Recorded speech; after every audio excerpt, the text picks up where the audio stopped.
오늘 본문을 살펴보니까 예수님은 길에 서서 큰 소리로 갑자기 외치셨습니다.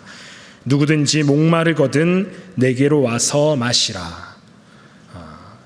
목마른 사람, 그리고 갈증의 해결을 원하는 사람이 있다면 나 예수에게로 와서 마시라라고 예수님께서는 외치셨습니다. 이어서 또 말씀하시기를 나를 믿는 자는 성경의 이름과 같이 그 배에서 생수의 강이 흘러나오리라 말씀하셨습니다. 우리의 배에서 생수가 넘쳐난다, 물이 넘쳐난다고 말씀하시는데 예수님을 믿고 따르는 사람, 예수님께로 나오는 자에게는 그 배에서 생수가 흐른다라고 부연 설명을 하십니다. 이어서 이 의미에 대해서는 39절에서 또 설명을 하시는데 이는 그를 믿는 자들이 받을 성령을 가리켜 말씀하신 것이라고 했습니다. 즉 우리가 예수님을 믿고 따르면 예수님을 믿는 자들에게는 성령이 임하는데 성령이 임하여서 성령과 함께하는 그 사람의 삶은 마치 생수가 흘러나오는 것과 같다, 물이 흐르는 것과 같다라고 예수님께서는 말씀하고 계십니다. 그래서 예수님께서 오늘 하신 이 말씀에 근거하여 제가 정리를 내려보면 다음과 같습니다. 성령님과 함께하는 삶, 성령님으로 충만한 삶은 물과 같다, 생수가 흐르는 것 같다라고 예수님께서는 우리에게 말씀하고 있습니다. 사랑하는 이곳에 계신 모든 성도님들, 그리고 사랑하는 우리 청소년부의 모든 선생님들과 우리 학생들, 생수가 임하는 것 같은 그 성령 충만한 삶 모두가 함께 누리며 살아갈 수 있기를 주님의 이름으로 축복합니다. 그렇다면 예수님은 왜 성령님과 동행하는 삶, 성령님을 받아 누리는 그 삶을 물과 같다라고, 생수가 흐르는 것 같다라고 말씀하셨을까요? 그 이유를 제가 3가지로 정리해서 말씀드리도록 하겠습니다. 첫 번째로 성령님이라고 하는 분은, 우리 예수님이라고 하는 분, 우리 하나님이라고 하는 분은 우리에게 선택이 아닌 필수적으로 필요하신 분이기 때문입니다. 우리의 몸을 돌고 도는 이 혈액은 물론 심장과 간, 그리고 근육, 세포 등에 있어서 물은 아주 많은 부분을 차지하고 있습니다. 그래서 우리 몸의 70%가 물이다라고 이야기를 합니다.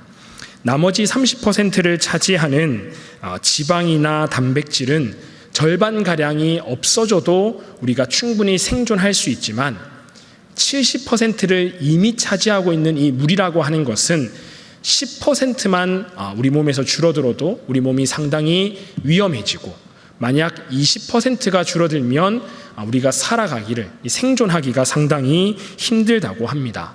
이것은 우리의 몸뿐만 아니라 우리의 삶이나 지구 전체 생태계에서도 마찬가지입니다. 물을 우리의 삶의 옵션으로 꼽는 분은 아무도 없겠죠. 생존에 반드시 필요한 것이 바로 이 물이라고 하는 겁니다. 이러한 물에 성령님의 임재를 비유하신 것은 성령님이 우리에게 없어서는 안 될 필수적인 분임을 예수님께서 우리에게 말씀하기 위함입니다.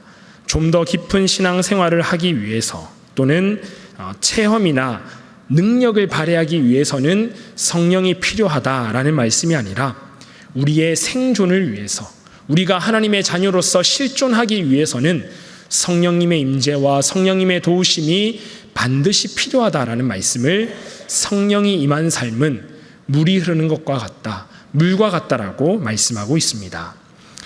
요한복음을 잘 살펴보시면 예수님께서는 자기 자신이 어떤 존재인지, 우리에게 예수님이라고 하는 분이 어떤 분이신지 스스로 소개하는 장면이 총 7번 나옵니다. 나는 무엇이다. 헬라어로는 에고 에이미라는 표현을 써서 예수님 스스로가 자신을 소개하셨습니다. 그런데 이 7번의 소개는 오늘 예수님께서 성령님에 대해서 소개하시는 것과 같은 맥락에서 우리가 이해해 볼 수가 있습니다. 오늘 오전에 위임 목사님을 통해서 우리 주님은 우리의 선한 목자 되심을 말씀해 주셨죠. 양들의 생존에 있어서 목자는 선택이 아닌 필수임을 말씀해 주셨습니다. 양이 양으로서 살아가기 위해서는 반드시 선한 목자가 필요하다. 그래서 예수님은 나는 선한 목자다. 즉 나는 너희들에게 없어서는 안 될 아주 필수적인 존재다 말씀하셨습니다. 또 예수님의 이 소개를 가만히 살펴보면 나는 생명의 떡이다 라고 말씀하셨는데, 생명의 떡, 이 떡이라고 하는 것을 우리말로 더 바꿔서 보면 양식이다, 즉 밥이다 라고 말씀하는 겁니다. 우리에게 밥은 없어서는 안 될 존재인 것처럼, 우리는 반드시 밥을 먹고 그 밥심으로 살아가는 것처럼, 예수님은 우리가 살아가는데 없어서는 안 될 뿐이다. 이것과 같은 맥락으로 성령의 충만한 임재를, 성령의 역사하심을 물과 같다, 물이 흐르는 것 같다라고 말씀하신 것은 우리의 삶에 있어서 성령님은 반드시 필요한 존재임을 말씀하고 계십니다. 사랑하는 성도님들, 예수를 믿는다는 것, 성령으로 충만한 삶은 하면 좋고 안 해도 그만인 것이 아닙니다. 우리가 삶에 있어서 액세서리를 달고 옵션을 고르는 것처럼 내가 한번 성령 충만해볼까? 하지 말까? 이 개념이 아니라 예수님을 믿고 따르는 우리는 반드시 성령님과 함께, 성령님과 동행하며 성령 충만한 삶을 살아가야 됨은 예수님은 우리에게 알려주고 계십니다. 사랑하는 신일의 모든 성도님들, 그리고 우리 청소년부의 모든 교사들과 우리 모든 학생들, 성령님의 도우심을 구하며 반드시 성령님과 함께하는 삶 살아갈 수 있기를 주님의 이름으로 축복합니다. 두 번째로, 성령님은, 우리의 예수님은, 우리의 하나님은 우리의 갈급함 그리고 우리의 결핍을 해결해 주시는 분입니다. 물을 마시는 사람은 어떤 사람이 물을 마시겠습니까? 목마른 사람이 물을 마십니다. 지금 제 앞에 물이 있는데 제가 만약 목이 안 마르다면 이 물을 안 마시겠죠. 하지만 저는 목이 상당히 마르기 때문에 이렇게 물을 맛있습니다. 뭔가를 첨가한 것 같기도 한데 물을 이렇게 마시게 됩니다.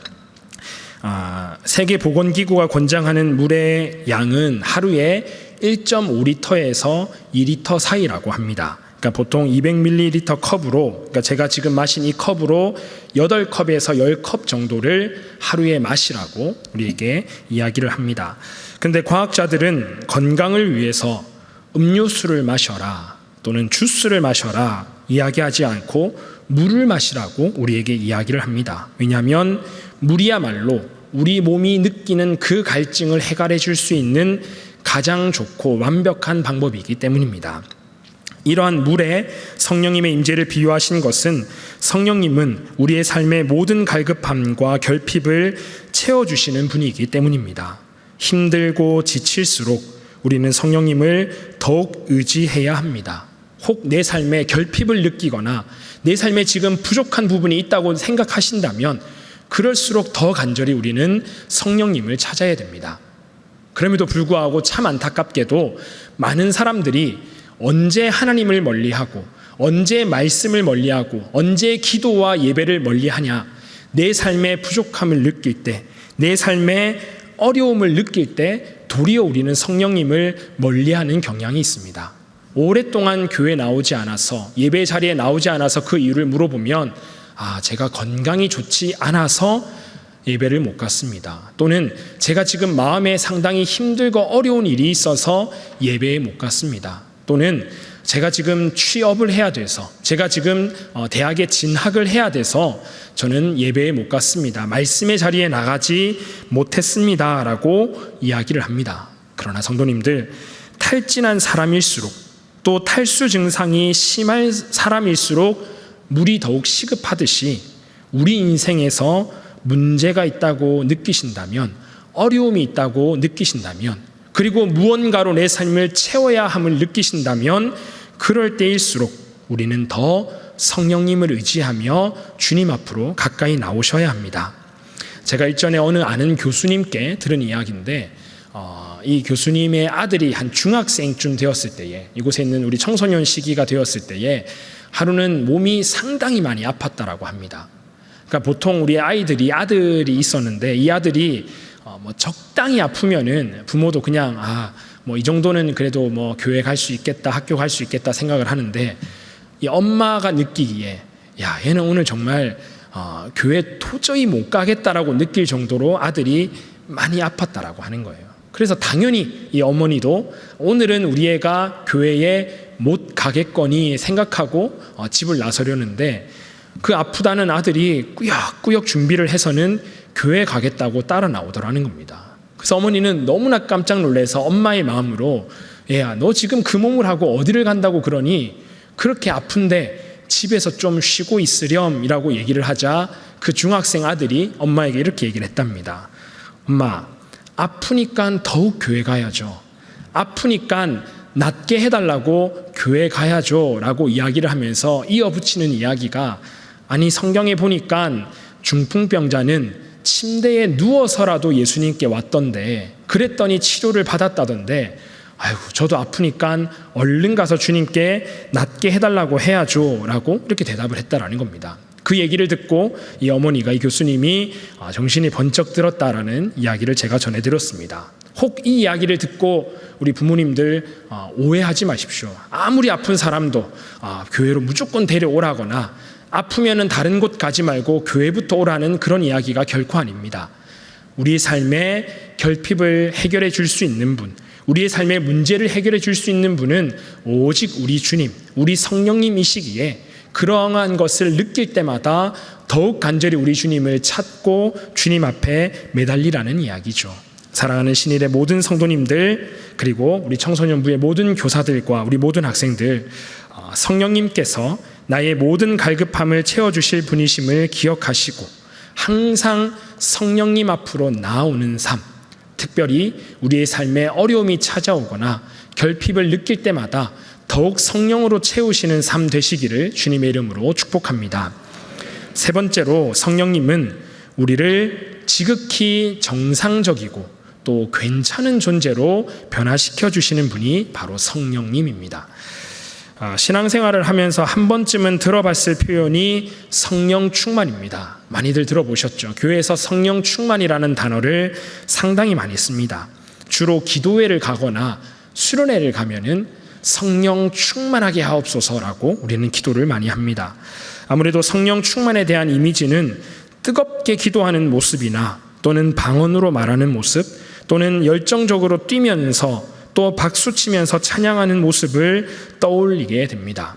이 말인즉슨 성령 충만에 대한 오해가 참으로 많다라고 볼 수가 있습니다.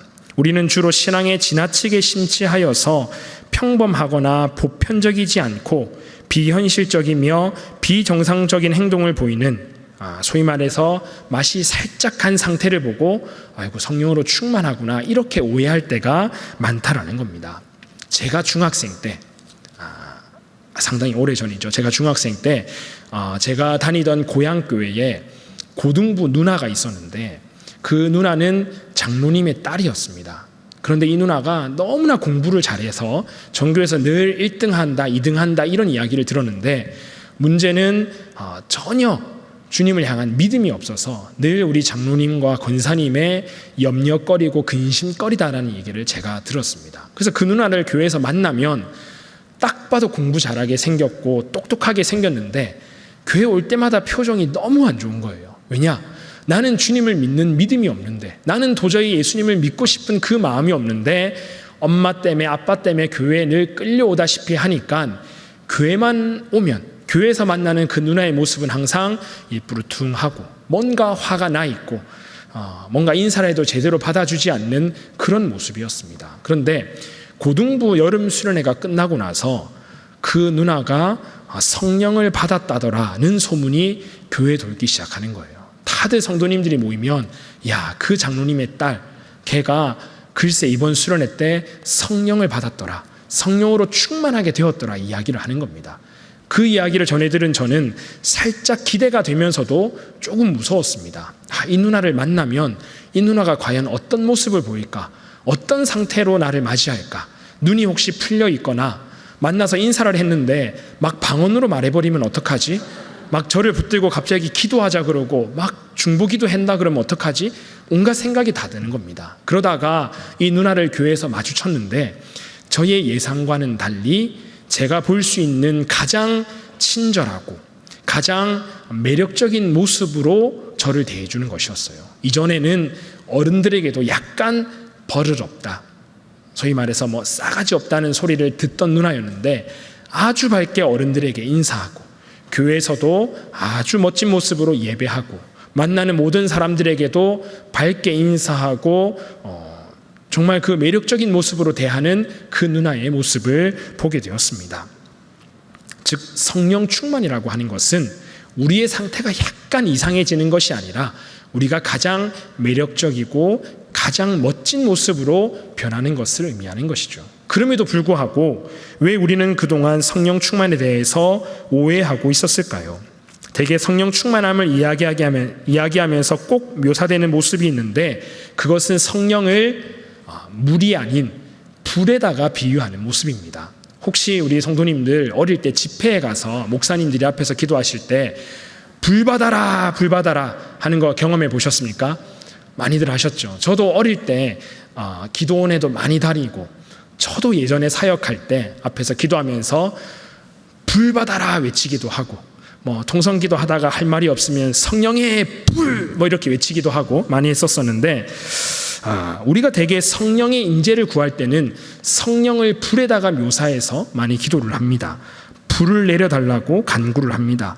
그래서 성령 충만의 여러 가지 증거 중에서 뜨거운 불과 같은 요소에 우리가 너무나 집착을 하다 보니까 뜨겁게 기도하고 뜨겁게 찬양하고 뜨겁게 봉사하고 이런 것들에만 성령 충만하다라고 우리는 결론 지은 경우가 참 많다라는 겁니다. 그런데 이러한 모습이 성령 충만하지 않다는 게 아닙니다. 성령으로 충만한 사람은 이렇게 불에 타오르는 것처럼 뜨거워지기도 하지만 때로는 성령은 우리를 매우 서늘하게 매우 차갑게 만들어주기도 한다는 것이죠.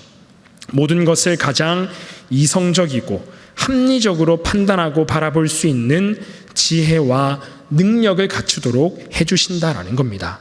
하나님의 말씀을 바로 알고 바로 믿는다는 것은 때로는 우리의 마음이 뜨겁게 타오르는 것도 있지만 우리의 머리가 우리의 정신이 서늘해져서 차가워져서 그러한 상태에서 하나님을 마주하는 것을 의미합니다. 제가 지난 휴가 기간에 한 일본에서 사역하시는 일본인 선교사를 만났습니다. 그분은 일본인들이 모이는 일본인 교회에서 사역하시는 선교사님이셨는데 본인 교회 이야기를 해주시는 거예요. 어느 한 여자 성도님이 계셨는데 이 여자 성도님의 오랜 기도의 제목은 남편이 예수님을 믿는 것이라고 했습니다. 그래서 이 성도님이 오랜 세월 동안 남편을 위해서 기도하고 교회에 가자라고 했는데 남편은 절대 교회에 따라 나가지도 않고 자기 보고 더 이상 예수 믿으라고 그리스도인이 되라고 말하지 말라고 이렇게 윽박 지르기까지 했다라는 겁니다. 그런데 이 여자 성도님은 늘 교회 오시면 하시는 일이 교회 앞에 화단을 가꾸고 그 화단에 있는 잡초를 뽑는 일을 매일같이 와서 주일마다 오셔서 하셨다라는 거예요. 그런데 이 여자 성도님이 병이 있으셨거나 또 다른 이유로 먼저 돌아가시고 남편분만 남게 되었는데 이제 그 아내분을 잘 장례 치르고 하나님께 올려드려 보내고 나서 그 다음 주일에 남편분이 교회에 나오시더라는 거예요. 교회에 나오셔서는 지금까지 그 아내가 하시던 일, 교회 앞에 화단을 가꾸고 잡초 뽑는 일을 하시더라는 거죠. 그리고는 예배당에 앉아서 예배를 드리시더라는 겁니다. 저는 거기까지 듣고 이야 정말로 은혜롭고 좋은 이야기다 라고 생각을 해서 이야 정말 감사하네요 라고 했더니 이야기가 끝이 아닙니다 하면서 이어가시는데 그래서 이 교회에서는 너무나 반갑고 좋아서 그 남성분에게 야 이제 우리 교회 등록하시는 겁니까? 이제 그리스도인이 되시는 겁니까? 라고 말하니까 아주 차갑게 매몰차게 아니요 라고 대답을 했다는 거죠. 저는 예수님을 믿지 않습니다. 저는 그리스도인이 될 생각이 전혀 없습니다. 그저 저희 아내가 하던 일을 우리 부인이 하던 일을 제가 이어서 할 뿐입니다. 그러나 한 가지 우리 아내가 일평생 믿었던 예수 일평생 다녔던 그 교회가 어떤 분인지 어떤 곳인지에 대해서는 제가 한번 오랜 시간을 두고 하나하나 배워가고 알아가겠습니다라고 이야기를 했다라는 거죠. 그러고는 15년을 그분이 그 교회에 계속 예배도 드리시고 그 화단을 가꾸는 일을 계속 하시더라는 겁니다. 그러고는 15년이 지나서 세례를 받으셨다라고 하는 거죠. 이 15년 동안 이분이 하시는 일은 무엇이냐?